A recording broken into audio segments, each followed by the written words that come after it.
La Iglesia Católica, reunida en todas partes del mundo, celebra hoy el quinto domingo durante el tiempo ordinario. En 2 domingos más estaremos celebrando el miércoles siguiente, 26 de febrero, el miércoles de ceniza. Con esto entonces comenzaremos en el tercer tiempo de este año litúrgico. Ya vimos el tiempo de Adviento, estamos viendo la primera parte del tiempo ordinario. El miércoles de ceniza comenzaremos con el tiempo de Cuaresma. Terminada la Cuaresma, entonces vamos a celebrar el gran tiempo de la Pascua de Resurrección. Terminada la Pascua de Resurrección, entonces volveremos a la segunda parte del tiempo ordinario hasta la gran solemnidad de Cristo Rey del universo y recomenzaremos el próximo año con el nuevo año litúrgico. Por lo tanto, ya las lecturas van como que medio preparándonos en ese caminar, que es el mismo caminar de Jesús hacia la ciudad santa de Jerusalén.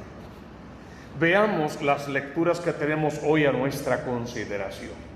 Isaías es el profeta que nos habla en la primera lectura. El marco de esta lectura es un pueblo, el pueblo de Israel, el resto de Israel, los que regresaron del exilio, volvieron a la ciudad, la encontraron devastada y están intentando volverla a edificar. Pero no solamente estaban devastados los edificios, también la moral, la dignidad, el pueblo mismo estaba devastado, incluso la fe y la religión. Entonces todos estaban intentando procurarse cómo enderezar el entuerto, cómo volver a ser dignamente el pueblo elegido. Esta primera lectura, directa e indirectamente, haría alusión a las bienaventuranzas. Comienza con un decreto. Así dice el Señor. El profeta, para comenzar a hablar, le está diciendo al pueblo: ponme atención, espérate. Esto que yo te voy a decir no viene de mí, ¿sí? No es mi opinión personal, no es lo que yo creo o lo que a mí me gusta. Esto que te voy a decir viene directamente de Dios. Siendo así, la clave sería: ¿lo aceptas o lo aceptas? Porque si no lo aceptas y puedes no aceptarlo, automáticamente tú solito te eliminas en el plan de salvación de Dios. Te harías sabotaje, le harías sabotaje a tu propia salvación. Esto dice el Señor y comienza a repetir más o menos lo que luego Jesús va a retomar y va a escribir el Sermón de la Montaña o las bienaventuranzas. Parte tu pan con el hambriento, hospeda a los pobres sin techo, viste al que ves desnudo, no te cierres a tu propia carne. Además de ser como un prototipo de esas bienaventuranzas, es algo más. Es que el pueblo, en su descontrol integral, está buscando a quien se parece y quieren volver a Dios. Pero están intentando, por ejemplo, retomar los ayunos rituales de aquellos primeros años cuando Dios los acompañaba en todo momento. Y es Dios a través del profeta queriendo decirle: sí, está bien, el pueblo tiene que volver a ayunar, pero el ayuno que realmente le agrada a Dios es el del sacrificio, que va empapado de la caridad. El ayuno que yo quiero de ti, más que pases hambre, aunque ayunar pasando hambre está bien, no lo está descartando, pero más de que pases hambre, yo quiero que el pan que tengas, mucho o poco, suficiente o no, lo que tú tengas, lo compartas con el que tiene menos. Porque cuando miramos hacia atrás siempre vamos a encontrar a alguien en peor circunstancia que nosotros. Entonces, que por menos que tengas, sepas que aún con ese menos puedes y debes y estás llamado a practicar la caridad. Hospeda a los pobres sin techo. En una ciudad destruida habría mucha gente sin techo y no podemos dejarlos en la calle. Cualquier situación parecida a nuestro presente no es pura coincidencia. Es el Evangelio que se vuelve a poner en práctica. Hay que hospedar, hay que buscarle techo, hay que darle techo digno a quienes han perdido su techo. Hay que vestir al que está desnudo, y este tiene dos variantes. Vestir porque hay que ponerle ropa a los cuerpos que están desnudos, pero también hay que revestir las almas de Dios. Hay que hacer que los hombres vuelvan a Dios. Te toca a ti hacer que tu familia, tu pareja, tus papás, hermanos, tus hijos, nietos, sobrinos y ahijados vuelvan a Dios y sean revestidos de la gracia que solo da la vida sacramental de la iglesia verdadera. Y concluye ese primer párrafo diciendo algo sumamente importante: no te cierres a tu propia carne. O sea, el bien no tienes que hacerlo solo con los tuyos, solo con tu núcleo familiar, solo con tus hermanos carnales, solo con tu familia de apellido. El bien tienes que hacerlo con cualquiera que te necesite y tú estés en condición y en disposición de ayudar. Entonces, ese primer párrafo es todo un llamado a que si el Señor le agrada el ayuno, podemos ayunar para el Señor. Y los sacrificios también siempre le agradaron. Pero el concepto debe ser nuevo. Yo quiero misericordia, quiero compasión por el otro, quiero que lo mires con ojos de bondad, quiero que veas a otro Cristo yacente en él para que lo levantes y tú y él juntos se conviertan en un Cristo glorioso, en un Cristo victorioso. Si logras empezar ya a poner todo eso en práctica, dice la palabra, entonces romperá tu luz como la aurora. Saldrás de la tiniebla del pecado, del abandono, de la tristeza, de la soledad, de la depresión, de la angustia, de la amargura. Saldrás de esa tiniebla y enseguida te brotará la carne sana. Habrá la sanación interior en tu vida. Podrás experimentar el gozo del toque de Dios que te convierte en criatura nueva. Te abrirá camino a la justicia y detrás de ti irá la gloria del Señor. Serás el enviado por Dios. Dios te asistirá en todo tiempo y momento de tu vida. Y entonces, cumplido eso, clamarás al Señor y Él te responderá. Te está pidiendo: no te canses de ser un hombre de oración, una mujer de oración, una familia de oración, que en tu casa se ore a tiempo y destiempo, que se ore leyendo y escudriñando la palabra y que se ore en la acción de un apostolado concreto que hace que las almas converjan en la presencia del Cristo de la gloria. Gritarás, clamarás y te dirá: aquí estoy. Entonces pide al Señor que esta primera lectura, tocando tu corazón, y empiece a producir dentro de ti un cambio de conducta impresionante que por fin termine en una verdadera conversión.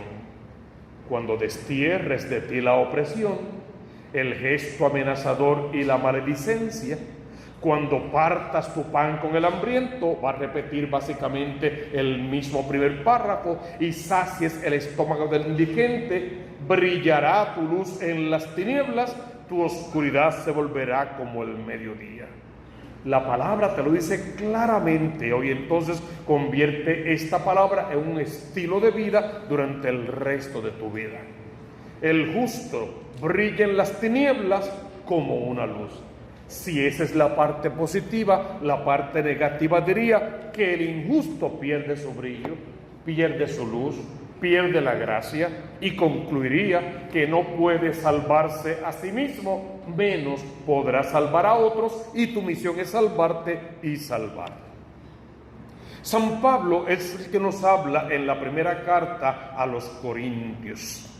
Son varias cartas a los Corintios, a los que nos llegan de momento estas dos, que pueden ser resumen de varias. ¿Qué quiere Pablo hoy? Explicarnos algo básico, elemental.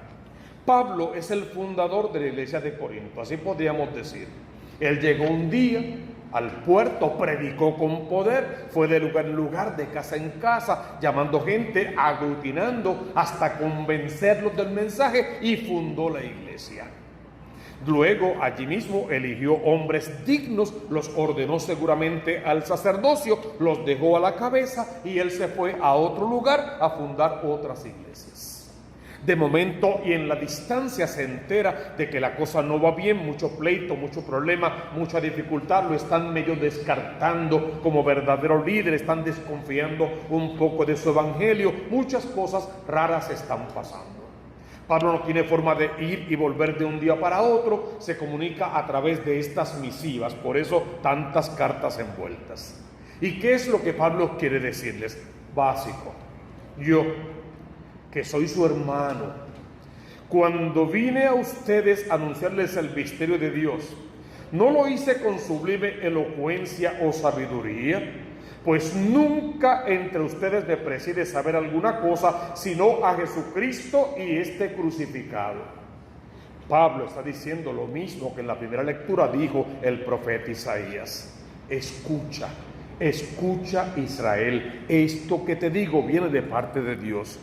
Todo lo que yo te prediqué, le dice Pablo a los Corintios, no es mío, yo no lo escribí, yo no lo inventé, no es una novela, no es ciencia ficción, es la vida del Cristo de la gloria, vida, pasión, muerte y resurrección, tal como me llegó a mí del resucitado, así fue que te lo enseñé, ni con elocuencia, ni con grandes discursos, con el lenguaje que tú podías entender, tal como a mí me fue revelado.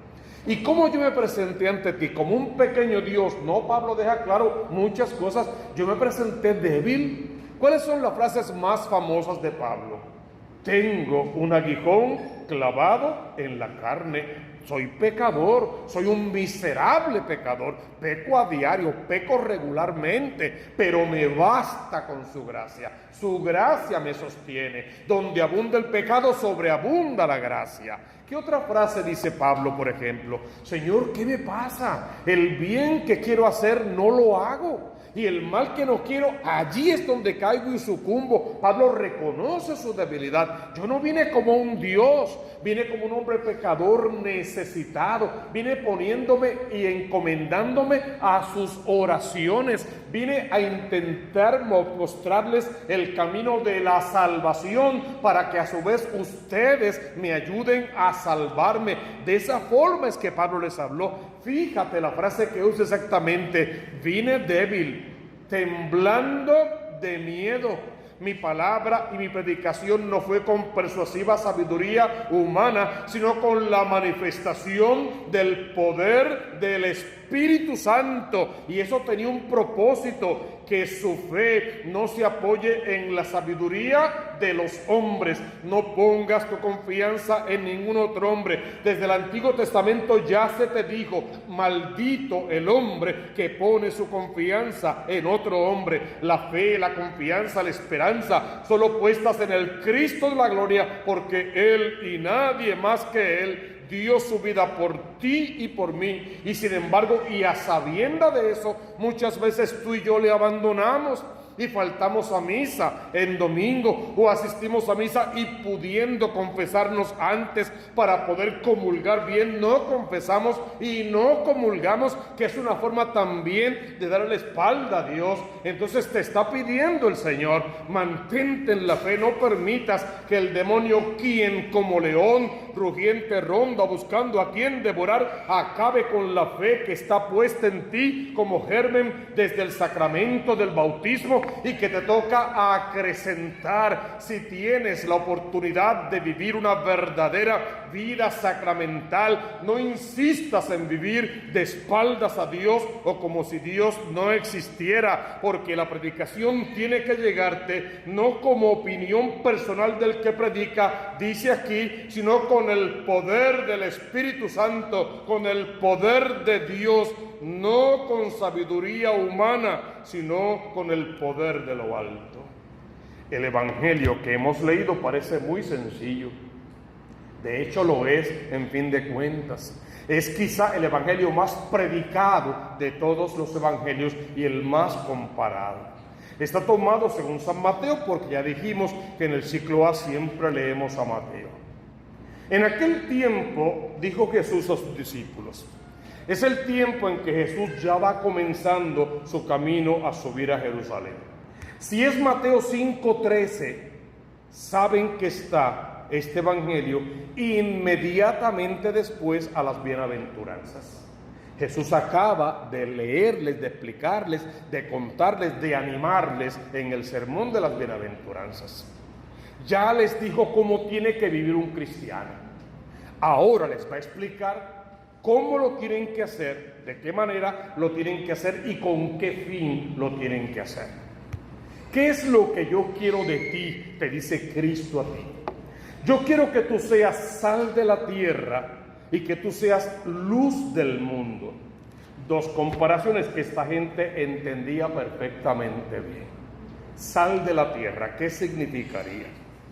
Tres fundamentos principales, entre otras propiedades, tiene la sal. Sabemos que sirve para sazonar, para dar buen gusto a las comidas, por ejemplo.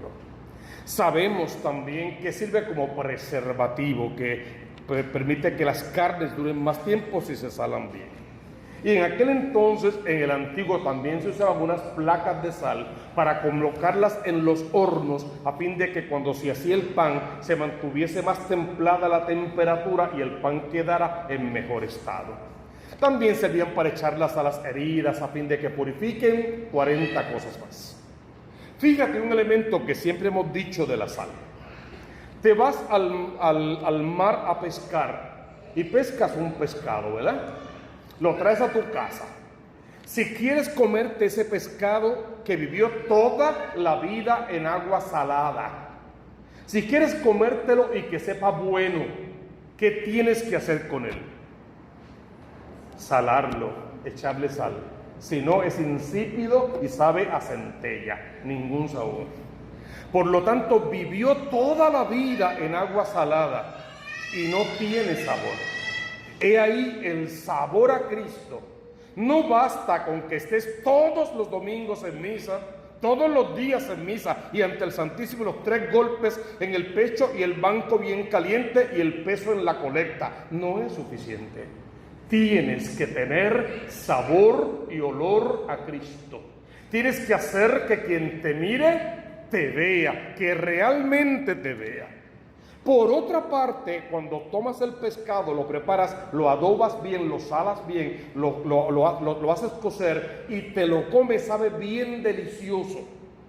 Pero ni tú ni nadie dice, Ave María, qué buena sabe esta sal. Nadie dice eso, qué bueno sabe este pescado. Y esa es la idea, tú eres sal de la tierra, pero tú no eres Dios. No te predicas a ti, predicas a Dios. No vives del cuento, gracias a Dios, como riquillo, mientras el pueblo vive en la desgracia. Tú eres la sal, tienes que diluirte para que el alimento sepa bien. Tienes que imitar a Juan el Bautista. Yo tengo que menguar para que Él crezca. Ser sal de la tierra es predicar el nombre de Cristo, donde Cristo recibe toda tu gloria y tú quedas invisible. Porque la gloria y la honra solo le pertenecen a Dios, y lo que tú y yo queremos a cambio es una sola cosa, que nos sirva como mérito para el reino de los cielos, para poder salvar nuestra alma. Entonces la sal tiene un sentido muy importante, que seamos esa sal, que proclamemos el nombre de Cristo, que le demos sabor, sentido a la vida del cristiano, y que la gente que nos vea accionar como cristianos quieran venir a participar de la iglesia verdadera, porque aquí no se predica un Cristo vivo, aquí se vive como Cristo manda, que son dos cosas diferentes.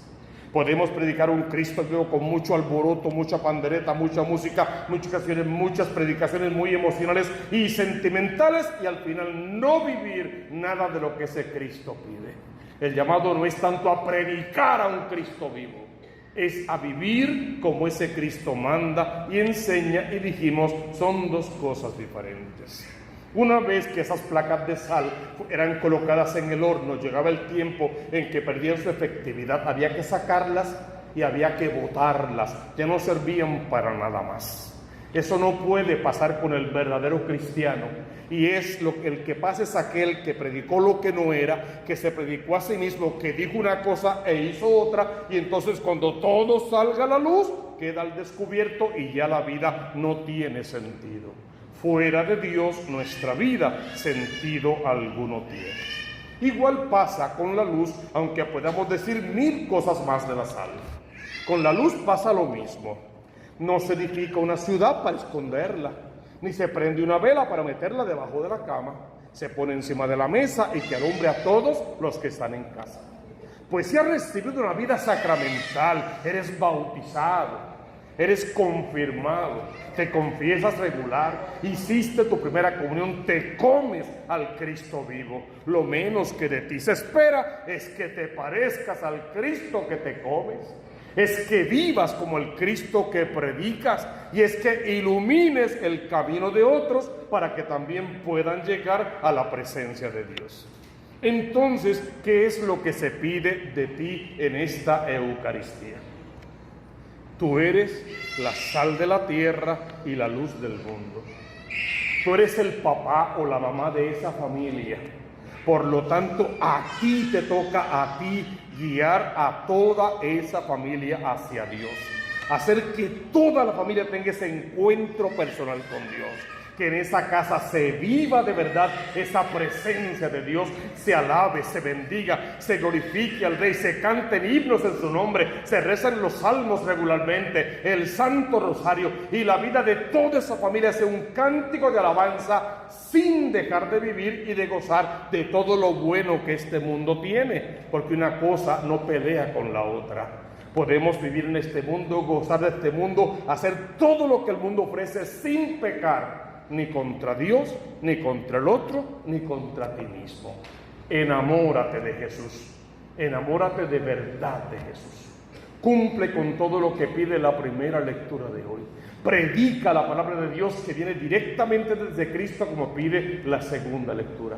Y simple, llana y sencillamente, aprende a ser la sal de la tierra y la luz del mundo. Que así te ayude Dios. La Iglesia